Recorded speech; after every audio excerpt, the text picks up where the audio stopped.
Moving on, Mercedes launches the first India-made Maybach, one of the most expensive cars in the world. India is the first market outside of the US to produce the luxury car.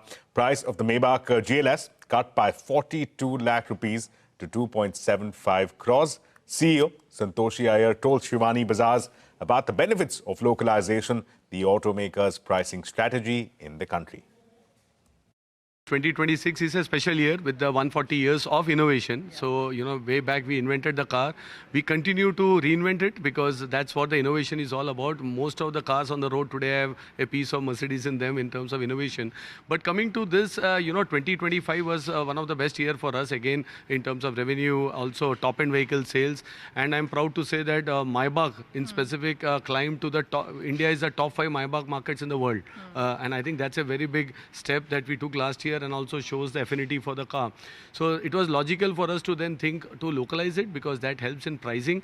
We know that the exchange rate has not been as favorable to the euro, which keeps the pricing going up. This car was at around 3.17 crores. Now we have been able to reduce it to 2.75 because of localization. So I think that's a big benefit for the consumer. It also helps us to drive more demand and more consumers buying a Mercedes Maybach GLS. So clearly there is a cut on cost when it comes to the new Maybach GLS. The entry-level luxury market's sharp decline by 20%. What do you think is happening there? Is there a specific reason? You also touched upon GST.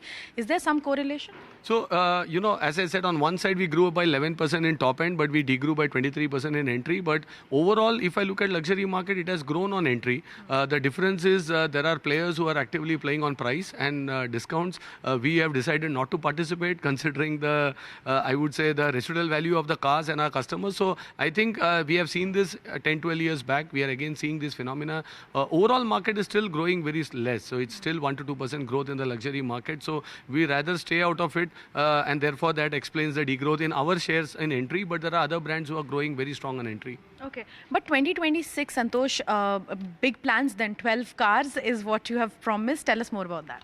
Yeah, I think products is what excites the market globally. There is a fireworks of products, 40 odd cars being launched globally. We bring 12 of them to India. Again, a combination of combustion engines, EVs, and so on and so forth, and also different body styles as well. So I think we will be committed to introduce new cars. We are also changing a lot in terms of our financial services arm. That's again a significant player. We are forming a one customer unit. We are coming up with things like 3 clicks to finance to own a Mercedes-Benz.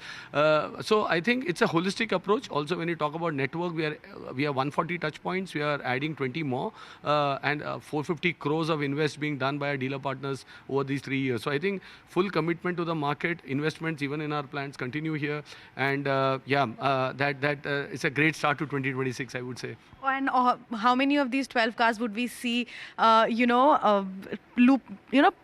the loophole that you saw in the entry-level luxury market? So, I can just give out for CNBC viewers, we will have the CLA coming in. But to be honest, the CLA won't be entry from a pricing standpoint. It will be our entry to our brand when you talk about EVs, etc.